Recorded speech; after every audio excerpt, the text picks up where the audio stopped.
Stupid boys. Suck my stupid boy On 13th dick. Elm, we love stupid boys and their big dicks. Wouldst thou like to live deliciously? Solitos tuo, usum umbularum, delectatque contremescit me. Intra.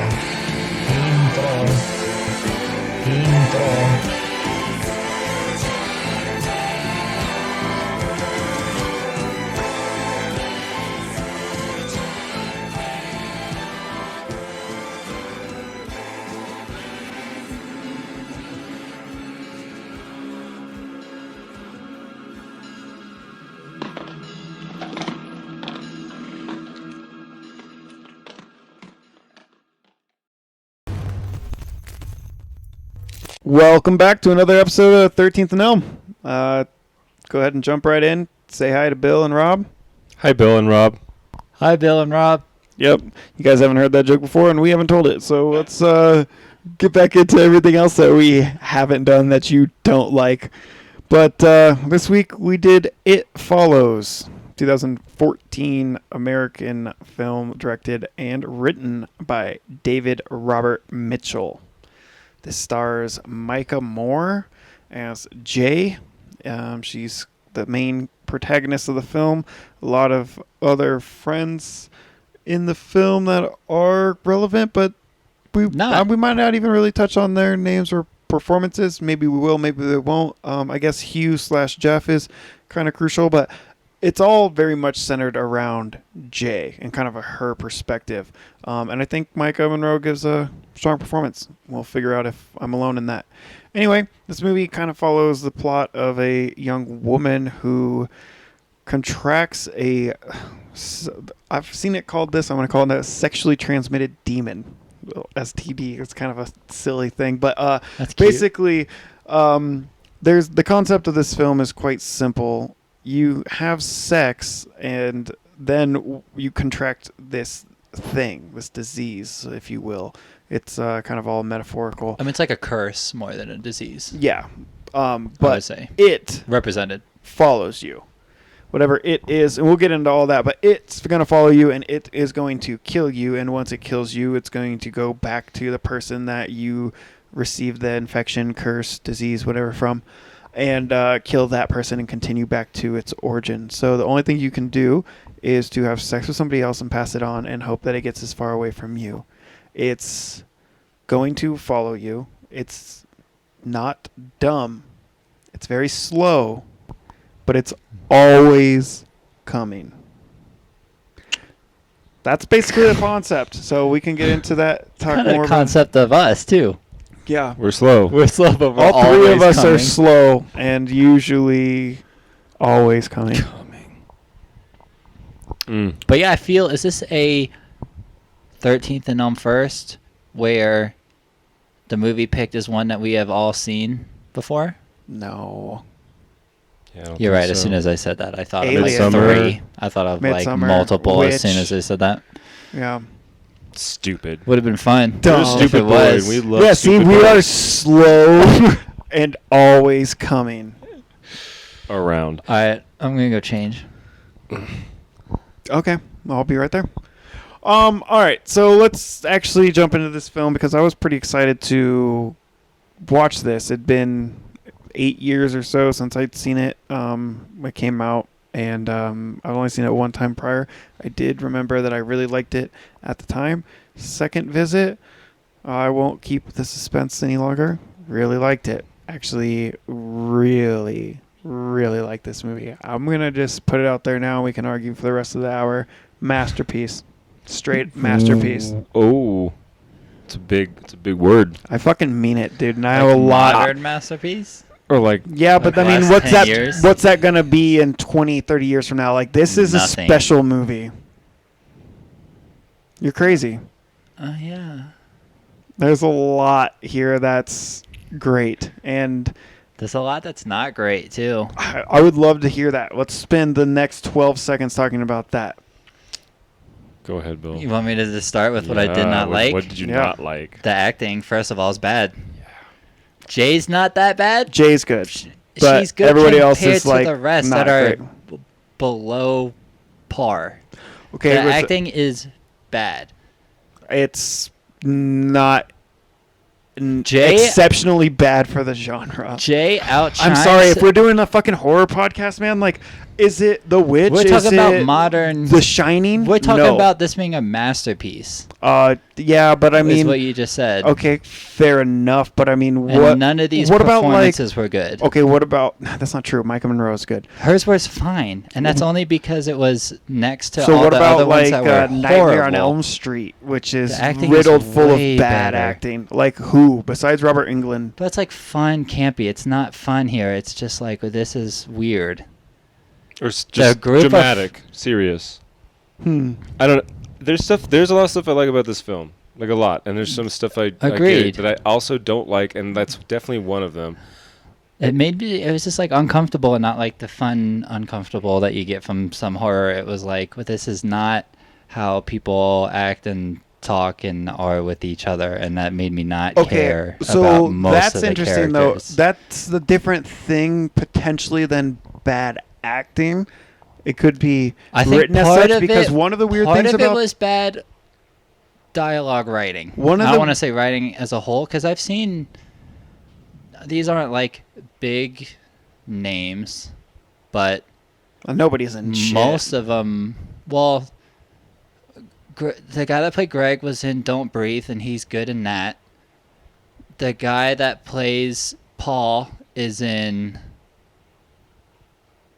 something else that's good, and he's I'm good sure. in that. Sounds like it. Memorable And- to say the least. If you could say less, you would, and you are. Yeah.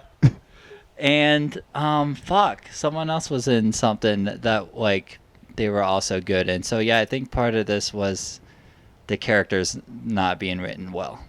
So one of the things that I think is potentially, like I'll admit going into it, potentially like reaching. Sometimes you look for things that aren't there, but like one of the things that I noticed about this film,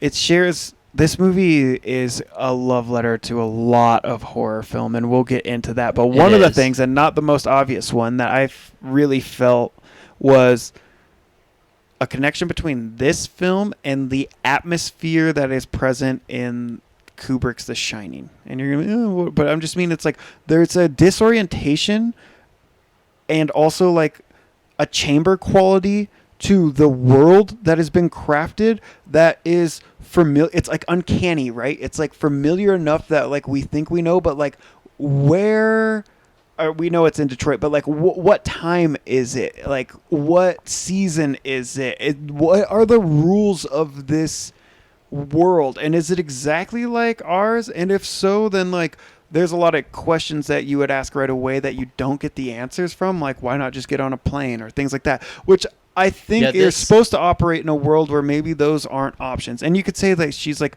21 and doesn't have the resources, and she's overwhelmed, or like maybe she's even thought ahead of it and been like, there'd be nothing worse than being stuck on a plane with this fucking thing. Like, I don't know, but I also kind of see that it exists in this world that's, it could be really anywhere from like the late 1970s on, but really probably more accurately like the mid 80s on, because there's like that weird clamshell e-reader thing, right? Yeah, But there's other a- than that, there's no real technology, and all like There's a there's cell phone. No, Yes. there's corded phones. There's a cell No, phone. at the very beginning, This movie, and they did this Cell on phone when purpose. she calls from the beach. she does call from the beach. She It's does call from weird. the beach.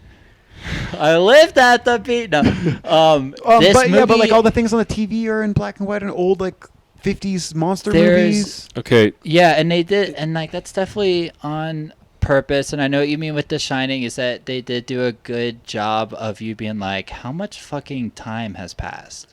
Yeah, and like also like because like it there's- could have been days, it could have been weeks. I mean, it literally could have been months. Like, but it also could have taken place at any point in time, including like day it doesn't feel super dated and like that's a little bit more impressive with The Shining being made in 1980 versus this is only 8 years old, but like still it doesn't necessarily feel like 2022. But I didn't watch it going like, oh, this is dated, even though some of the styles were and stuff. I don't think it takes place on like on an an earthly timeline. It kind of has different rules. Makes sense because it's obviously does not take place in an era where there are cell phones. But there is one.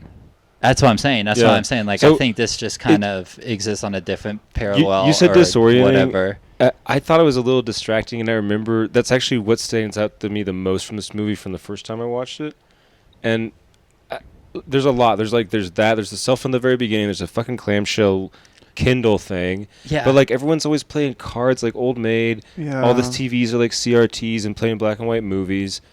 And like I don't like know, old movies too, like Yeah, like old black movies. and white. But like then they're television sets shit. are like more modern than that, But- and there's like there's And like a they're telephone in different her from room. house. Yeah, But, they like, are, all but they're the- all like pre 1990, right? the interiors Yeah. of the homes are all like old, like grandparent style furniture, or like the photographs and and the stuff. photographs are pretty old and like. But then they're walking back from the mall or whatever it is, and they've got like clear plastic. They're drinking like iced coffee, so a lot of it's like kind of mixed, and it's obvious on purpose. I And, want like to the get way they sorry that don't mean to cut you off, but like and also like the way they talk, they don't like Slang? like slang wise. I feel like it's not they super pretty rooted much- in a time. I feel era. like it's mostly just like avoided. Like there's not Yeah. a lot of it. Like to keep you like there's no like zingers where it's like Yeah, there's no, like, oh like that was a groovy or reference, bet but or there's shit like not that. like yeah exactly. No timestamp like lexicon phrases. And I think that this movie it does that intelligently, and I guess a certain type of viewer could be distracted by it. I've never viewed it as a distraction. I've actually found it to be aiding in my like acceptance of just like the way the story unfolds.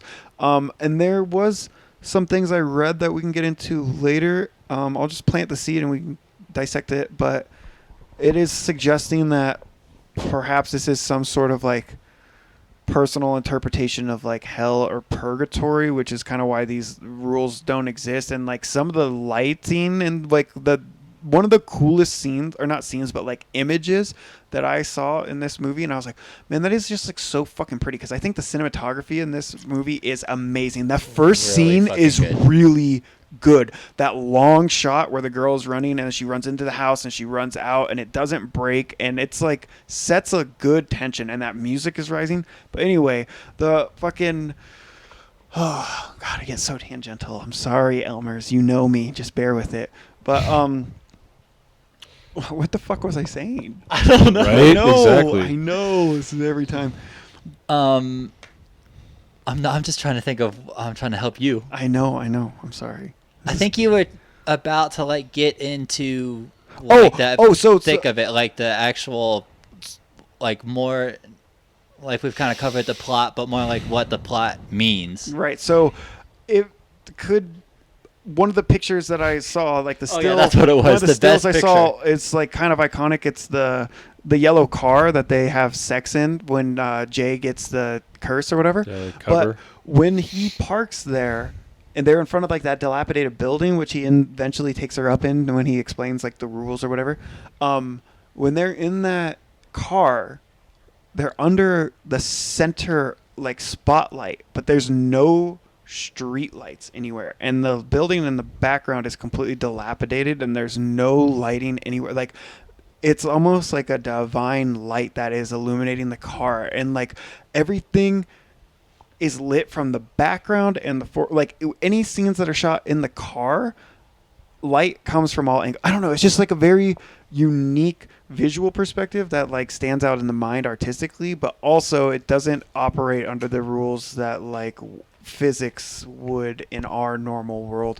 And I don't think that that's on accident, but I don't think that they dive too deep into that. And this movie kind of does that in a lot of places. It assumes a lot of its audience. I feel like there's a lot that it doesn't just come out and explain. Like you don't get oh, this is our big bad plan to trap the monster at the final act. It's like you kind of got to figure it out. And like when you figure it out as a viewer, you're like, that's a fucking stupid idea. Like, what are they doing? And I think that's also on purpose because they are like kids without any resources trying to fight a supernatural thing They're- with tangible shit in the real world. So they end up at a pool with like hair dryers and it's not fucking working. Like, they don't take all the clues that you would get in the movie along the way that you are trained to learn from like slasher movies. Like, this thing doesn't slow down. Like, it doesn't get hurt. Like, you can shoot it in the head and it stands right back up. You have no reason to believe. Like, it has no fear. It's not going to stop. So taking it to the pool and hurting it there and shocking it or whatever is only going to slow it down. Best case scenario. Your time needs to be invested into passing this on or getting further away. Yeah, like I get that they were supposed to like be kids and not really know what to do, but also I don't know about you guys, but I was shocked to learn that like when I read into it that Jay's character is supposed to be 19. Yeah, I'm like, she's in a that's college not class. That young. No, like, it's not. Pretty I honestly young. thought she was like 15 or 16, 16. 17 Yeah. maybe, like 19. Why I would just- you think that though? Like, she's in a college class, she's dating a guy and she out loud acknowledges that he's It's- 21 years old. Later in the movie, he says that he met some girl at a bar. That's how he picked up So- the curse. Well, Like, she doesn't act like a 15, 16-year-old, I guess. I mean, to be honest, I She thought does that look she young, was though. in high school. I mean, I was like kind of split. I mean, I remember being like, is this high school or college? But what made me think it was high school is when she gets up and leaves and the teacher yells. Questions her? Yeah, because in college, they don't give a fuck. Yeah, I kind of thought that too. And another And thing that's that's when a little and- disorienting is when she finds the and this is Letterman like jacket on the photo, and then she goes to like Another, a parent's she house. knows the high school. Well, yeah, but she also goes to like a parent's house, and like she's like, Yeah. "Hey, is Jeff home?" And like, mom goes and gets a 21-year-old man, and I guess that's not super uncommon, but it's another one of those things But that you it see- falls under that uncanny wash of whatever this world they've constructed is. Yeah, but you can see why, like, Yeah, you would. and she does look I young. thought it was high school, and she looks the oldest in the film too. So you only assume that, you know, her friend group or her sisters and Paul are even younger, which I think they're supposed to Yeah, be. they're in high school. Jeff is older, but Jeff looks older. So he's in It Chapter 2. That's what I couldn't think of. Oh, okay. But very briefly, he's like one of the I pieces of don't shit at remember the that. beginning. Yeah, they definitely have like a fucking organ in the theater, and they're drinking out of those like 90s jazz logo style Yeah. cups. I will say the scene when they go to the movie theater. Where did you read that this is where the movie theater that Evil Dead premiered in 1981 in Mm-mm. Michigan? It's called like the Redford Theater, so that's kind of cool. But the first time watching this, was probably my favorite part in the whole movie. The first time was when he says, "How about that girl over there in the yellow dress?" You know, what girl? The one right there. And then when he's like, "You gotta leave," because the first time watching it, you're like, don't know. You're Dude. like, what's going on? And at the end, or This like movie's so later, good. and later, you're like, fuck, that scene in the movie theater was actually really good. But I will say, I sat down, I put on this movie, and I was excited. I was like, I don't remember a whole lot, but I remember the opening scene being fucking Brutal. badass. And then I watched it, and I was like, wow, this is not good. The cinematography and the soundtrack are both fucking amazing. Those are two of the let's talk about that. Those are two of the We best can, aspects of the film, the- right? Like, yeah, like for the film sure. is. If you said like the weakness is maybe some of the cast and performance, and like if I the have no- story's not at the top of the list, it is the approach and direction and cinematography of Yeah, this I have film. nothing bad to say about the cinematography or the score, but the way that girl was running around like looked kind of goofy, and then the shot at the beach made me laugh out loud. It like wasn't. They like I think they showed the body a little bit too long in the way, and like the gore like wasn't great, and I laughed. I fucking so disagree, but I knew that you were gonna say that, and I'm not surprised, and I don't necessarily But I do argue like the your points, but long I personally shots, disagree. and you know, daytime horror scene, whatever. Like, love that. But I remember being like, oh damn, like I So- thought that was so cool the first time I saw it, and that was kind of silly. But Also, the though, first 8 years date- ago. the Hugh date, which is like only like the third scene, I really like. It's really good. I do really like that scene. The other scene that was like unintentionally funny for me was when they're pulling away and he's on the roof. The naked guy? Yeah. So we do get a little bit of hog. Yeah, we do get some hog, but it just seemed like It's time for it's some supposed hog to take talk. like the most direct route. It just seemed weird that he'd be on the The most it was direct funny. route is the roof. It's funny to me, but like there's some other stuff in this film, and some of it's intentional, and some of it I don't think is.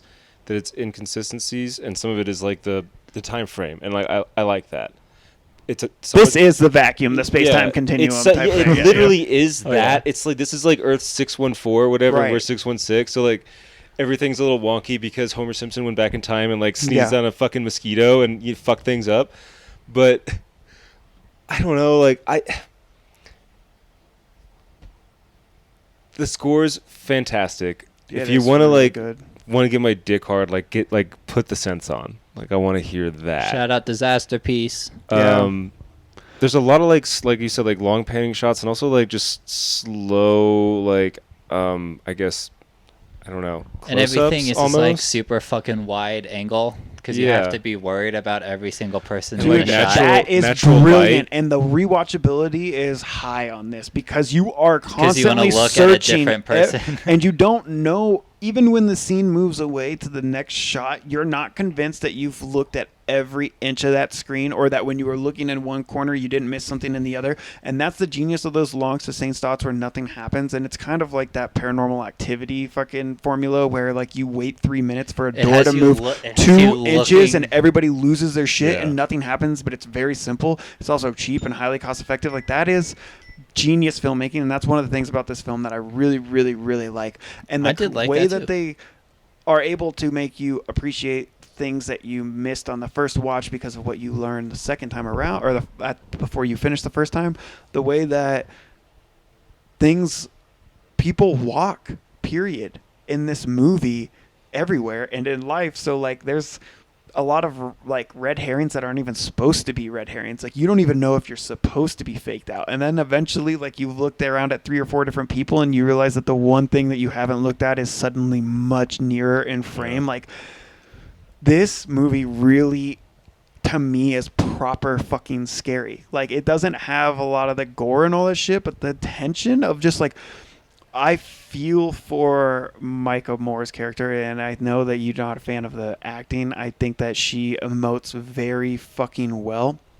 And then let's get into what makes this movie probably one Scary. that like people love and talk so highly about, is that there's so many references and like the love notes. And so one of the main things I'm going to draw the parallel is between Jay and Laurie Strode, and how like Laurie is really the only character in the Halloween movie that you honestly care about. Obviously other like Donald Pleasance and shit, but I mean like her friend group. Like Loomis and the adults are different, but her friend group is kind of like dismissible. Like you don't care about them, but Laurie has a really good like she's just a great character. That's what makes Halloween so powerful, right? And this is clearly, like you talk about the sense, that's directly John Carpenter. It Follows is mostly a love letter to Halloween amongst all other things, but like Yeah, I mean, her name is Jay, short for Jamie. Shout out to Jamie Lee Curtis, and her sister's name is one of the other characters from Halloween. Like yeah, the it's sisters, not a secret. well, And also like Suburbia looks like, or like the suburban shots Yeah, in this the look just like neighborhoods Haddonfield. kind of look And similar. there's Yeah, scenes yeah. where they're walking down the sidewalks, and it's like the two abreast, the girls after class, and it's like the same scene. Or when she's sitting in the classroom listening to the lecture, and she looks out the window. Whether you're talking about Halloween, that's like when Laurie first sees Michael, or when you're talking about It Follows, it's like when she first sees the creature following her, like actually independently, like she sees it and believes it for the first time. Like there's some things that are shot by shot the same, but then there's also like how much of this reminds you of like The Thing, you know, like where it can be anything, take any form. It, you know, you don't know what you can trust on screen. Then you have the Evil Dead references. This is all set in Detroit. It's another one of these movies that was made on a small budget amongst fucking friends. It has a lot of parallels to Evil Dead. We talked about The Shining. Like, It has this- a lot of parallels with It, with It, yeah. which is funny just because it's called It Follows. But it's like yeah, a group of kids being haunted by something where, I mean, in it, you know what its like original body form is, whatever, but you know, transforms, local fears, small town, runaway, think of a plan, Pennywise, not in this movie. You know what I mean? I mean, I don't even know what you just went off on, but yeah, this is This movie has a lot of similarities to It, to Stephen King's It. absolutely yes. I do And see I just that. explained those very clearly. Quick succession. Sure. Yeah, no, not just that. I get a lot of like Spielberg vibes, like Mm-hmm. Goonies and like E.T. and kind of just not just the vibe and like sort of like pre, 2000, but how they're banding together to fix this, and obviously all the sort of kind of analogies to like sexual assault and like PTSD and like even abortion and like just dealing like with as a young woman with your friend group because you can't tell mom and dad and you can't go to the police. Well, and they even touch on that. Yeah, it when wasn't they consensual. and all well, that. like when she talks to the police. Okay, so a lot of people say like, what is it that's following them?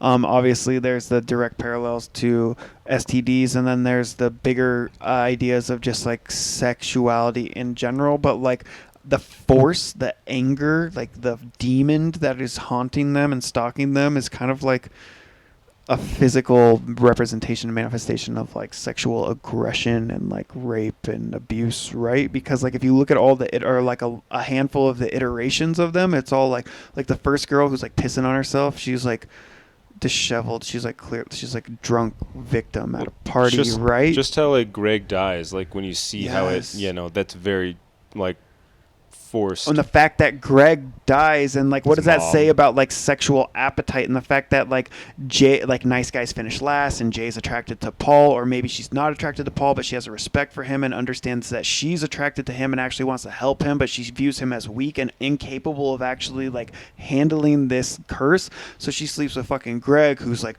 so confident and brazen, and he's the big fucking dick on campus, right? But he doesn't even believe in this shit, he doesn't even take it seriously. Which is So why that was such a bad move. but it's like she had the confidence in him to be the strong man to take care of the fucking problem because he's not a little bitch like Paul. Like, And they had had sex before. yes, and But how that do you shit- take care of the problem if you don't even believe in it in the first place? Dude, it's not about that. It's about the like attraction. It's like it's all metaphor for like sexual attraction, and it's like sometimes you Right. can't fight or help what you're attracted to, and like sometimes we're not always attracted to what's best for us, which is why the ending of this movie with like Paul and Jay's resolution is a whole nother really, really awesome thing. Like the biggest hated faults that in ending. this movie that I thought were like them trying to fight that monster, but like in the pool. But like the last scene of this movie was really good, and I have a lot to say about that. But it's also just like, when do you watch things, and like what point in your life do you view them? And like this shit for me just happened to hit heavy right now because it's like just about baggage, right? And it's about like compromise and metaphors for relationships, not only sexually and individually with yourself, but like with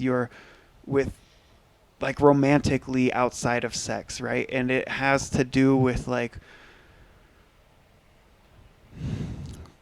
being honest and overcoming something through fucking teamwork, which is like what relationships are. And like if you're always running away from it or refusing to acknowledge it or passing it on to somebody else, then you're not actually fighting it, which is why like abuse moves from relationship to relationship, even if the perpetrator is not present in that current relationship. It's like the lingering dread and fear and guilt and shame and all this fucking Right. shit is always coming to you, right? And it's like, yeah, it's easy to say that, but it's like kind of sometimes harder to understand it. And I'm not saying that you can't understand it. I'm just saying it's like I was vulnerable and susceptible to that fucking message at the moment in which it was in front of me, and it was like impactful to a level where I was like, that's such a cool way to represent horror. And the way that this fucking scene ends, or the movie ends, where they're just walking and like, And you see it. dude, it's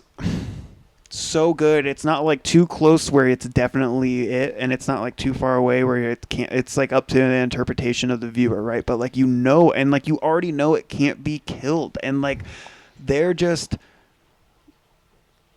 the fucking abuse and the damage and the pain that is present in that relationship as it walks off screen, you know that they're fucking doomed. And in this literal sense of the film, like, they're going to die because this thing's going to catch them. But like in the world, man, sometimes you just can't like fucking get away from what follows you. I don't And know, that's- dude. It's a trip. This movie's fucking brilliant.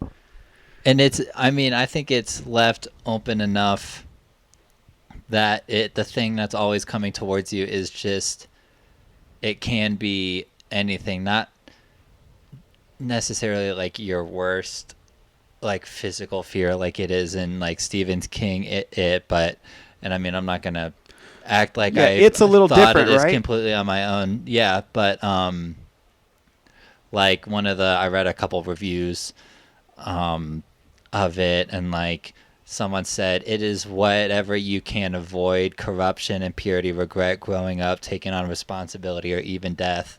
So it's like, yeah, it's like that part of your life that you do not want to deal with, but is never going away and will never stop. Well, that's like you. absolutely embodied in that final scene, even though it has its faults in the pool, because the version of the body that it inhabits is Jay's The father, dad. And who is absent in the film. You only see him in photos. Like, you have to. This is what I'm talking about. Like, this movie makes you as a like, it assumes you're doing your job as a viewer, and then it rewards you for that, which I like. It doesn't just assume and spoon feed you shit.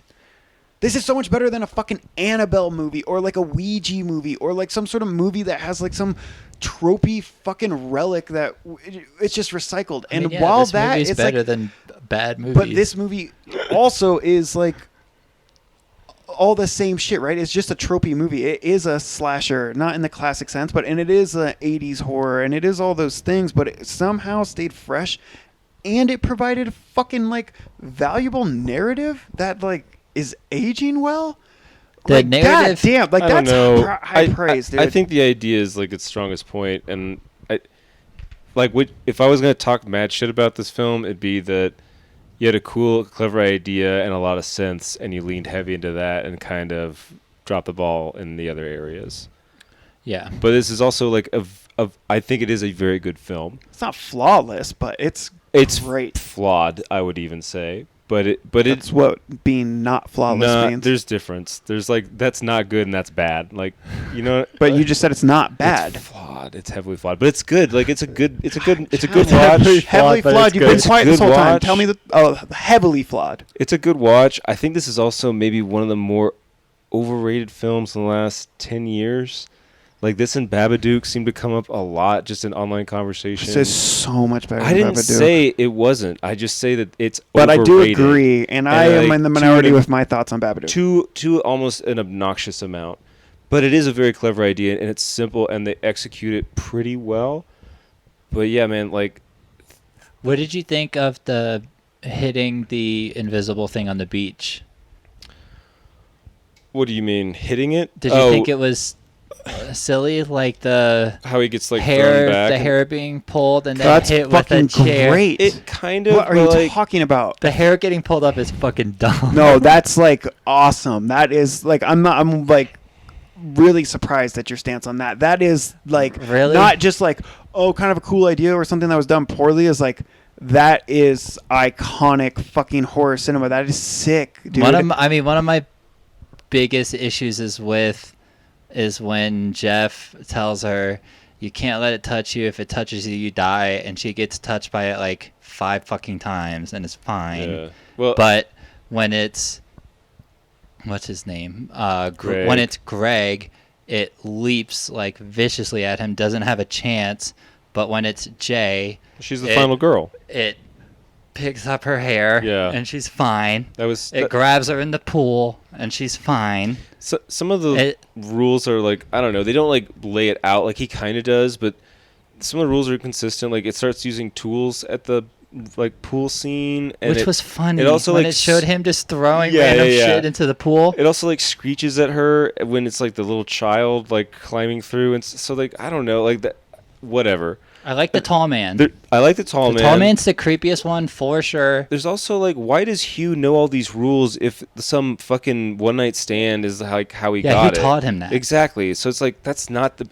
We don't watch I horror noticed that movies hole, because too. they're internally consistent 100% of the time. Like that's just not what's going to happen. I will say what was missing from this movie that I like that it was missing from this is in so much horror movie you get that 15, 20 minute scene where they find an old newspaper and a name and then they find an old person that has a lot of the answers. You know what I mean? Like, Yeah. Dude, that's none of this shit existed. Like those. and that's like in so many movies, and like I'm glad that wasn't Wasn't in in this. there. They didn't like find the answers. They like had to try and So do you think figure that it they out. prevailed? Do you think, like, we'll get to it more in depth if we need to, but yes or no, did they defeat it or No, I mean, No. like I said, it represents the things in life that are never gonna go away that you Avoid. deal with. So, Run so away. like Yeah. for me, you know, that's like anxiety, depression, and like people really liking olives, and I don't know what are other things I hate. People in general, most of them. You know, like that's gonna be a part of my life that's falling, and you never kill that unless you kill yourself, which wasn't explored in this movie. There's not enough death in this movie. I don't like that he lists Romero as one of his main influences when there's no good gore in this.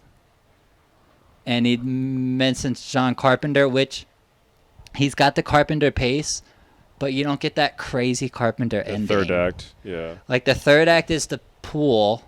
You think too, like Which once they isn't know that it's invisible, crazy. they'd have like flour and like things to like make it visible, except just a sheet. I don't know. I mean, they're high school kids, but They're college kids. also, well, no, because like just At least one of them is.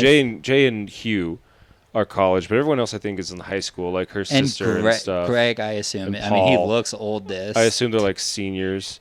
Also, like Yar gets shot in the leg and like kind of shakes. No it one off. cares. Yeah, no one gives a shit about No one that. gives a shit. And I laughed at that too. That they were all like in it. She's like in the corner, like not even saying anything, just like rub some acting dirt like on she it. like hit her ankle on the side of a table. She's like, "Don't worry about me."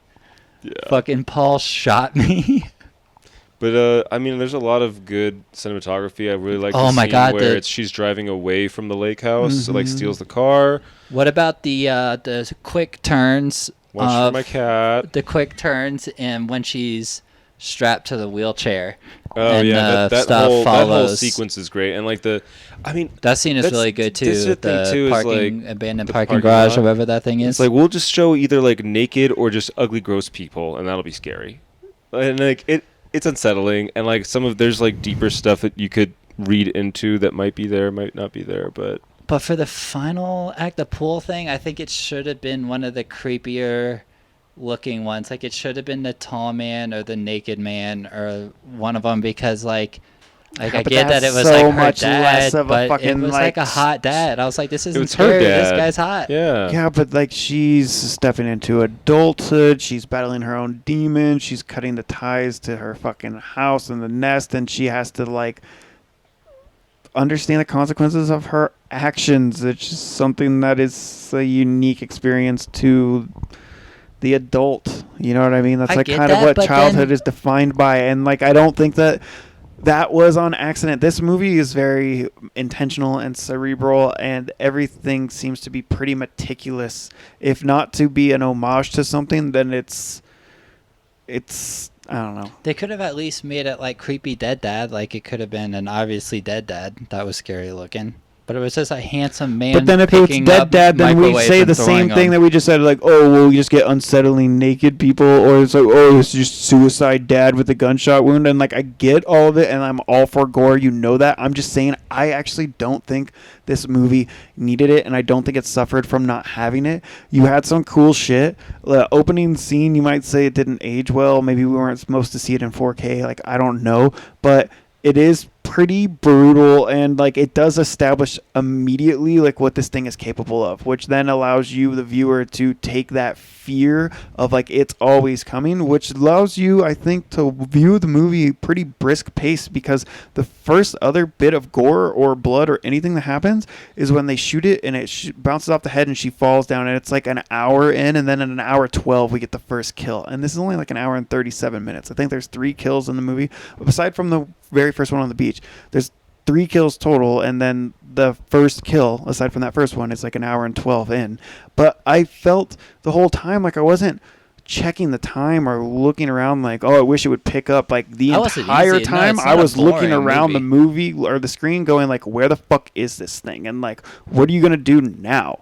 And like, that's good. That's good. That's horror. This is like one of the first proper scary films we've watched in a while. Like, we watch a lot of genre films and movies with elements of horror or just fucked up films, but like Benny's Video, I never feel this high. I mean, that's a boring, bad movie. So it's not boring and bad. They're just all different. This one had like horror elements in it that I thought were. This movie is very good. creepy and unsettling, and is a nice slow burn. I don't know if it's proper scary to me, but that's subjective, and it doesn't mean it's not good horror. I think it's relatively scary, like compared to like all the other horror movies around this time. And I talked a lot about this, not that this is like really a flaw I can put on this movie, because it would be ridiculous, but like something like, I don't know if you guys even notice, but just like a habit that I have is that like when I'm out in public or like outside, like I'm always looking around. Mm-hmm. Like I always, like I probably, like if I'm walking, I'll look behind me at least once every like less than 10 seconds, I would say. And that's mostly because I'm like really worried about running into somebody that I know and not being prepared for it, because that's like a nightmare.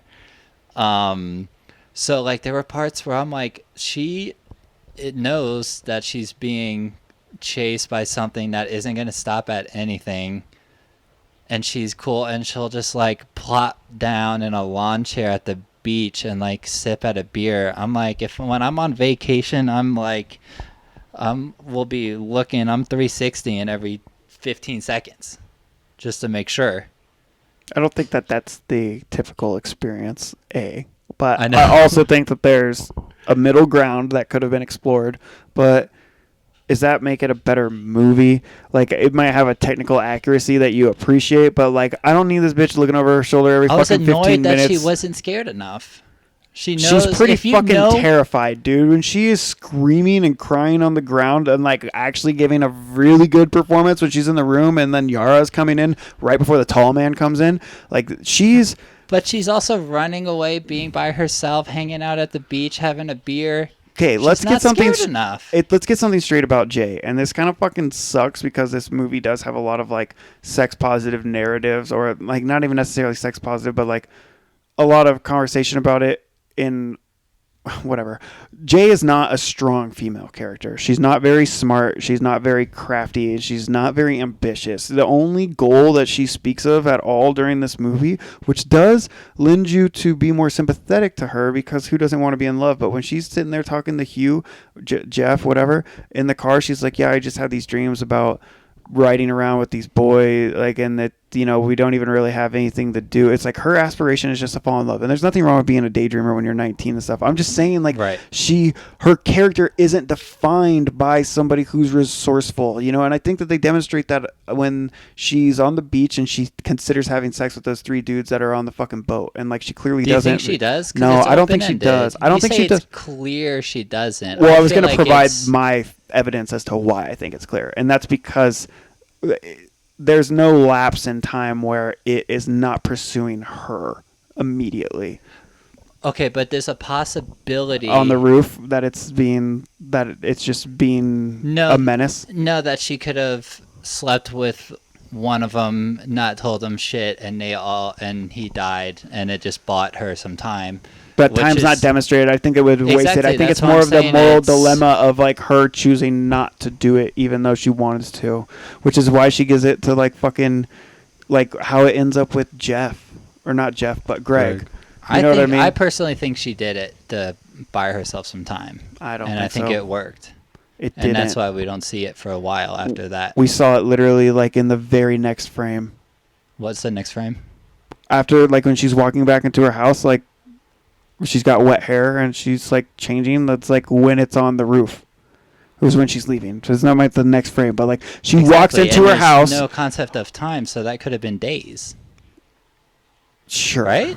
That's what I'm saying, is that I think he did that on maybe it purpose. could have been, but I looked at it like this differently at aspect the of it. times. And Yeah. so that's the thing, is like when you can't see the forest from the trees, right? Like I clearly remember it as something different, but when there's no objective markers for time, it's like because you choose to see something a certain way and then you have no reason to question it, that's how it becomes in your memory. Yeah. So like to me, she just went into her house and they were there for like a couple hours and then they left. Like it was the same event, but like Yeah, to me, it's the director wanting to demonstrate more about how time but is the insane. brilliance of this is that like you can't prove your fucking point, and neither can I, because it's clearly Exactly, it's that's what I'm left saying. open. Yeah, because it's like a crazy world. Where rules don't exist, and I like that.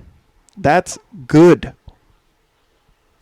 I like that for the most part. It's insular. It's almost like Alien in a fucking way. Even, and that's like more like The Shining, but I think Alien and The Shining kind of have those parallels too, of like Isolation. the ship is the hotel, and like in this Yeah. case it's kind of like the world, the city, The or Or whatever. like Pumpkinhead. Yeah, this fucking space-time Yeah. continuum, fucking bunt in his Dust Bowl family. Curl. Dust Bowl Curl.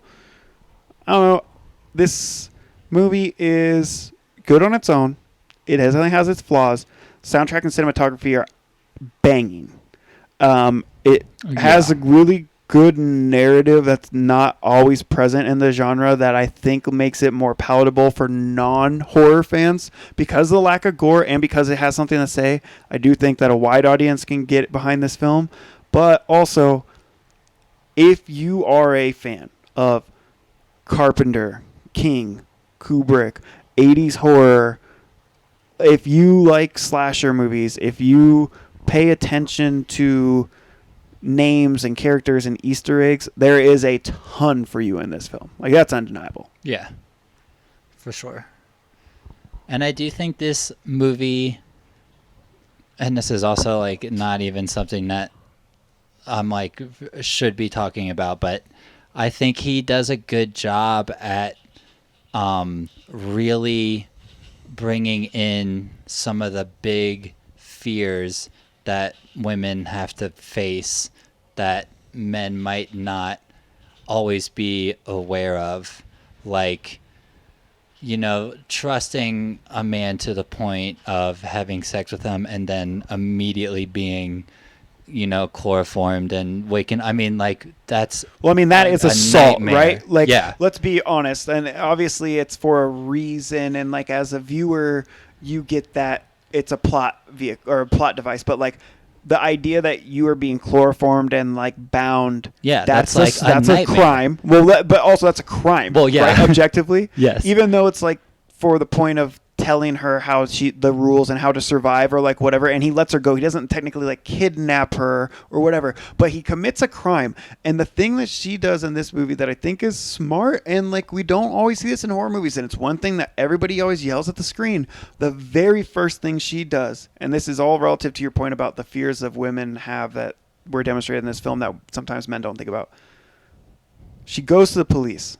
Yes. And the police are there, and they ask her, and they see her, and she's clearly traumatized. She's clearly a victim of some sort of experience.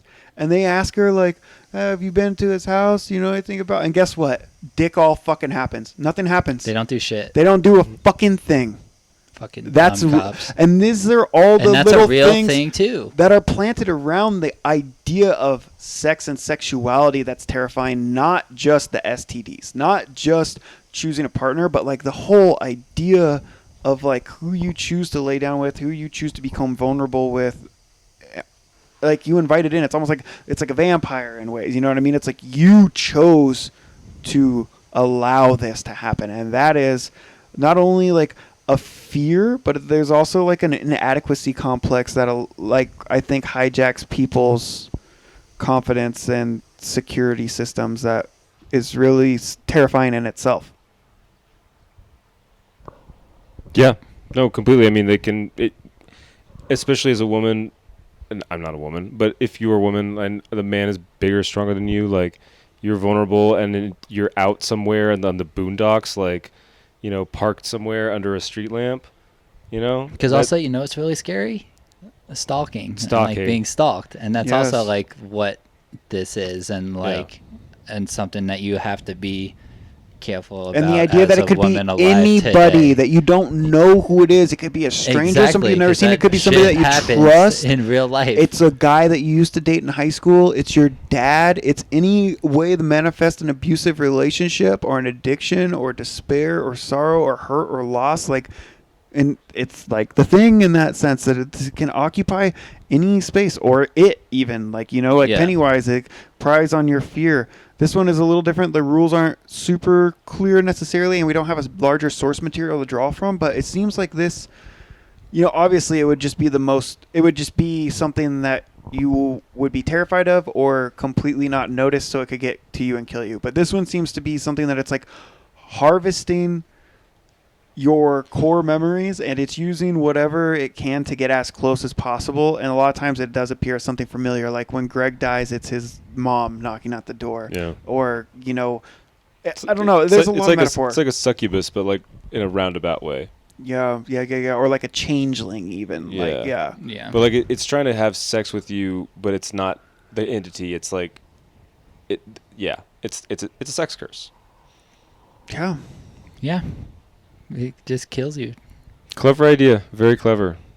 Pretty well executed. Beautifully shot. Well lit. Score is something I can and bangs. do listen to like regularly. Vaporwave. Dude, it's so good. So that guy, Disaster Piece, he's actually done a handful of things, including some pretty popular like indie video games. Mm-hmm. I don't know if you guys have played or heard of any of the things he's done. I only recognize the one. It's called like Hyper Light Drifter. I don't know. It's like on the Xbox and stuff. But he did do another soundtrack for a film directed by David Robert Mitchell called Under Silver Lake. Mm-hmm. And then he just most recently did Bodies, Bodies, Bodies, the A24 film. The new one. I saw he did that, that's not a movie I want to see, but that's a very popular A24 movie, so good for him for doing it. I bet the score slaps. I will see it. I'm not going to run out of my way to see it.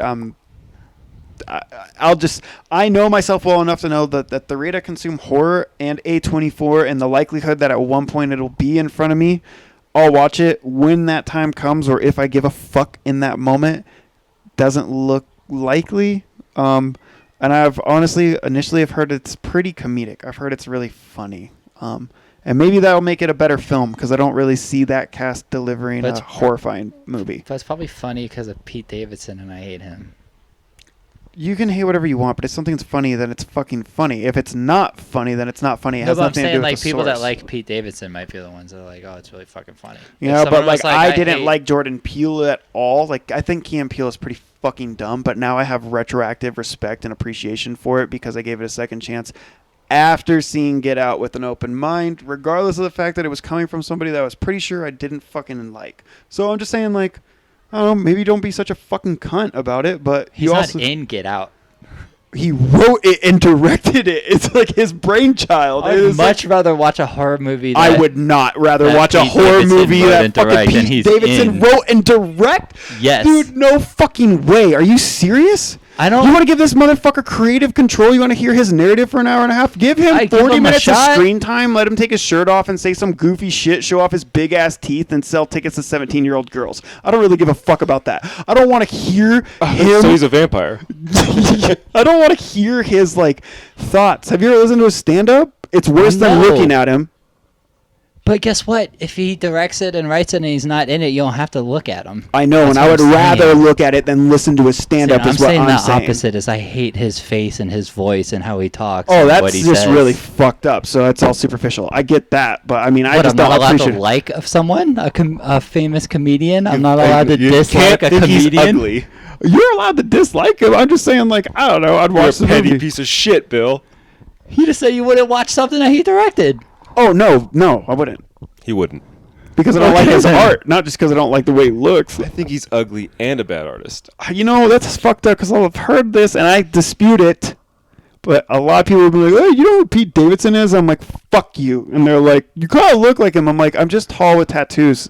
I don't like this. You don't look I at do have a anything- big mouth. Like physically, my lips are large. I get that. But other than that, like, how? Did How? we strike a chord? I'm sorry. Yeah, you don't look like Pete Davidson. It's all good. You don't look like Kid Rock, but you Yes, I kind of do. You know what I mean? And I get that. Like, if you don't really know what I look like, and you're like, I don't know, he's tall with darker looks like hair Pete and light Davidson? skin. He's got tattoos, kind of like Pete Davidson. no, No, not well, at all. he kind of. He's loud and annoying. So kind of like Pete Davidson. Yeah, sure. I can see how that conversation goes. I'm not saying I agree with it. Anyway. Back to the movie. We've gone off the fucking rails. I hated this We never movie, do and I'm that. done picking. I'm You done. hated it? I am done. Finally, Ready to rate? Yeah, you go first. I will. I give it a 90, Jesus Christ. and I mean that, like, for real. I really like this movie a lot. I think it's one of the best horror movies that has come out in this millennium. It's on the short list. All right, 90. That's. I'm trying to think of the last time something got rated higher than that. Dead Alive. Dead probably. Alive, I was about to say. Probably Dead Alive. What about you, Rob? I don't know. It's a good movie, but not It's heavily perfect. flawed. Definitely not a 90 in my opinion. I don't know. Like, I'd recommend this to non-horror people as long as I was like, hey, it's like deals with some pretty heavy sexual stuff. Like, it's a Yeah. disclaimer, because I don't feel like, oh, you should just watch it's good and like not give them a heads up. There's some real trauma associated Yeah, with the subject matter. Definitely. Yeah. And there's a lot to like. Definitely the score. We've been over it for the last hour. I'd say like in 78. It's a slow burn, and it's still like what, an hour 40 or something. Not quite. I think it's like hour an hour 38 or something. Hour 33, hour 30. But yeah. So it's it's tight, even though it's like slow develop. Yeah, there's a lot to like. Watch this movie. Yeah, pretty much what we've already said. It's definitely not my favorite, but there's a lot of good things about it. A lot of things I like, a lot of things I don't like. I would have done a lot of things differently. I think this could have been a really fucking good short film. I'm talking, I mean, we don't have to How get short? into what, 30 minutes? I don't know. I think an hour talking- might be like a sweet spot. You might be. We could have shaved something and had. I'm thinking like short film, Like a one night stand. and open with the car scene Yeah. and the explanation. She returns to her friends, tells them, it shows up, murders the fuck out of her friends, and then her.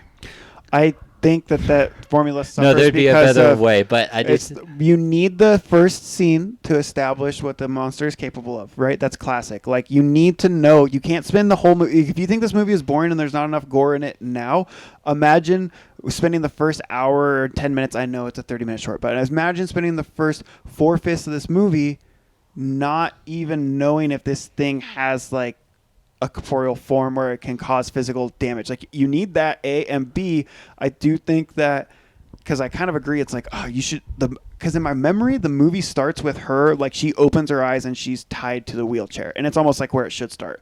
But I think you need the scenes of her talking about she's going out with that boy, and her sister's like, I like him, and she's like, I do too, because, like, the only character you care about in this movie is Jay. Is Jay. Right? And I think that the movie would Maybe as Paul a little bit. Towards the maybe end. Paul. And I think that all of us saying that the movie suffers from the characters and like the acting performances a little bit, I think that would be highlighted without an emotional connection to Jay. And I think that those 10 minutes before the sex scene really are spent establishing that. And I think that it's kind of like, it's like I said, it's like that Laurie Strode formula. Because if you look at fucking all the other slashers, like besides Halloween, and it's just like plug and play dispensable fucking teenagers having sex at some lake cabin or whatever, and like you don't care about them, and then that's when it becomes more about Jason or Freddy or Chucky or whoever, because like you're more invested in the antagonist. And this is a faceless antagonist. This is not the beginning of a franchise. This is not a merchandise seller. This is not a Halloween costume, which makes it more scary in some ways, but it also forces you to have to identify with the protagonist. And I think you need to spend that time with Jay early on. It might have been better for like Gorehounds if you just like shortened it and made it more fucking brutal, but I don't think it would have had the same impact. And I think critically it probably would have not had the same reception that it had. That doesn't necessarily mean that you wouldn't have liked it more or that it wouldn't have been better. Yeah. But I'm saying I wanted it to be 30 minutes long. But it was an hour and 40. It was an hour and 40, but I mean, it wasn't boring. I wasn't checking to see if it was almost over. Did you think that you liked it more this time than the other times that you'd seen it? No, I think definitely my favorite viewing was the first one. Yes. For sure. And this was your second? Mm-hmm. This was your second? No, this is probably my third or fourth. This was like probably like my fourth or fifth, which might be part of this too. Like, I probably would have rated this in the 80s, in like an 80-something on my first viewing. Well, you haven't rated it yet. I'll give it a 70. Ooh, 70? I mean, that's not a bad rating, really. No, but first viewing, I would have given it an 80-something. Honestly, second viewing, I probably would have given it either a low 80 or a high 70, but like I said, I was like, all I remember is that this first scene is badass, and I did not like the first scene. I honestly think it would have been better without it. Because like not knowing what its capabilities are could have just added to the eeriness of it. But then you would have had to make Greg's kill like nice and brutal, and that kill was like really disappointing. It happens way too late too. Like we're a different breed. It was really late. We're a different breed. We're watching these horror movies regardless. You know what I mean? Yeah. Like we just talked about how fuck Pete Davidson. I'll probably watch that movie. Oh fuck, I'll probably watch that movie. It's like if there's another Texas Chainsaw Massacre that comes out tomorrow on fucking Netflix, guess what? We're gonna fucking watch that movie. So like, yeah, I mean, I see why people call it a modern horror classic. There's a few from around that time I think are better, but most of them are worse. I wouldn't really argue against that. I don't know. I feel like this was kind of like a turning point into the modern wave of horror that we've been experiencing over the last 8-10 years, kind of like whether or not you like all of these films or woke horror, like, what we talked about like last week post, a little bit. But like, you know, you could talk about It Follows and Babadook and fucking like A Cure for Wellness, The Witch, Lighthouse, Midsummer, Hereditary. Yeah, these horror types of that's movies actually touching on themes rather than just being, you know, nudity and gore.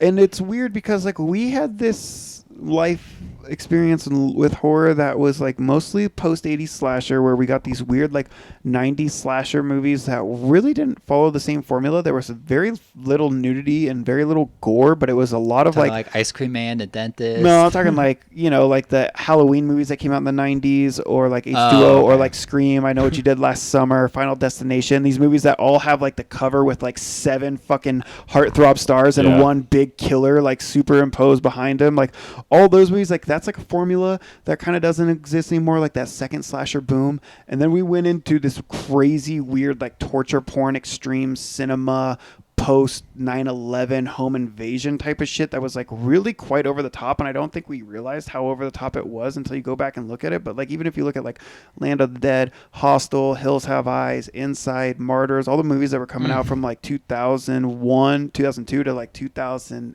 2010, like there's some pretty brutal shit. Like a lot of blood, a lot of shit that we were just kind of like desensitized, but not a lot of themes. And then I feel like it went back to like that PG, big market, James Wan type of, and not his early shit like Saw, which kind of falls more into the torture porn. But we get like these ghost stories, but not good ones. Like the Conjuring jump scare bullshit ghost stories that are kind of empty and vapid, but All set the Purge up. movies. I haven't seen those, so I can't speak on those. Yeah. It's kind of like Slasher and Home Invasion, but on a city scale. And there's a little bit of like some the social first one, commentary and that's fine. stuff there too. I actually kind of been meaning to watch those. I heard some are quite a bit better than some of the others, but there's like 8 or so There's a of them bunch. now. Yeah, I think I've There's seen 8. There's like a lot. There's like 7 And or 8 there's of a them TV now. show I thought too. there was like 3 or 4. No, because there's there's a like lot. Election Day and like Holy Anarchy. There's like shit. there's I like think I've- ones Like that have Founding names Fathers that you and, don't like, even yeah. know are Purge anymore. I think I've seen the first one and like maybe the third bits of the third one or something. But anyway, Yeah. sorry to interrupt. No, I mean that is the show, that pod. That's our discourse in general. We are all over the place. We interrupt and we don't even know what the fuck we're talking about. We've probably said it all too many times, and I'm ready to wrap it up if you guys are. Yeah. I did like the movie, but I know we got to make another pick and kind of put a bow on it. So, Rob? Next week's my pick. Ooh. I batted this around for a while, and I mean, it's Yep, vampire. It's a vampire I movie? know it's going to be a vampire movie. And this is like the vampire movie, at least in my mind. The Lost Boys? Oh, It is I want to the see this. vampire I movie. think I know. This is 1982, Francis Ford Coppola's Dracula. Yeah, I knew it. Okay. Fuck yeah. Gary Oldman. Gary Oldman. Keanu Reeves. I've never seen this, Keanu actually. Reeves, Oh, really? Winona Yeah. I think Ryder, I like it. Anthony Hopkins, Carrie Yules. Carrie Yules, yeah. Damn, it's just Tom stacked. Waits is in it. Some outstanding And costumes some and makeup. questionable performances. Yeah, that's true. Gary Oldman's insane in this Gary movie. Oldman's great in this. He's and insane. sexy. So fucking He's like 34 in this. Winona's like 21 or 22. Is he Dracula? Is Gary Oldman Gary Dracula? Oldman's Dracula. Fuck yes. And And also like crazy, sexy, eccentric Dracula. This I love whole sexy vampires. Have you... this whole film is completely parodied in Dracula Dead and Loving It, which is Leslie Nielsen, which is another favorite of mine. And we might just watch that as the second movie. That's so good. But yeah, it's great. Dracula, yeah. Bram Stoker. Yeah, that's a good one. No, this has been on my list forever. I've only But seen it one that once. I Really? bought You've it. never seen it? No. I Okay. owned a copy of it. I bought a copy of it. I had like a steel book or something in like high school, and I watched it like once, and then I think I sold it when I was moving or going to college or whatever. We will get into it, but it's about as faithful as any of the other adaptations of Dracula. When you say that, are you being facetious, or is it actually pretty faithful? No, I'm being facetious, but it's also as accurate as any of the other ones. Really? Yeah, Yeah. including Universal. We'll get into it. You do need to watch the Herzog Nosferatu. Not that that's like super accurate, but that's just one of Yeah. those like vampire movies that is fucking great. So this movie, you said 92, Mhm. right? Honestly, this is a weird movie because it's kind of panned actually critically by like quite a few, but it also was nominated for and won some Academy Awards, I believe. And then it's Anthony Hopkins, Francis Ford Coppola. Being a mediocre fucking- movie never stopped anyone from winning an Oscar. Oh So. no! What I'm saying is like it does perform at high level It checks technically boxes. in some aspects, and it was even appreciated for that and acknowledged. But it was also kind of poo-pooed. But like I said, you got fucking Coppola and Hopkins and Oldman's Oldman? names attached to Yeah. it. Like, yeah, this is a polarizing movie, and people have strong opinions about it. I know a lot of people really fucking love it. I love this. And What's there's it some on? Good iconography. In it. I think it's on Paramount. Thank you, Paramount. Yeah, we should give them more money. Because we're waiting for the new They're Reno running low. 911. They got to do another one of those. New Reno. Yeah, Paramount needs our money so they can make another one. Fuck yeah. I heard that they were going to do the Rise of TT, just like TT. Just like TT. I would donate a movie for a whole movie about TT. I'm like TT's TT. origin story. Yeah, that's my dad. He looked like my dad. He's long and skinny. She got my nightstick. All right. Well, Elmers, I hope you made it through this whole episode so you could tell your friends how cool and woke you are, knowing more about It Follows. And next week you're going to be a bloodsucker like the rest of us watching Bram Stoker's Dracula. Let us know what you thought about It Follows in the comments. Is it a modern classic? Is it a pile of shit? Is Should it there somewhere be in between? more hog? Should there be more hog? Should there be more? Always. hog? The answer Should there is be more hog? Should there be more? hog?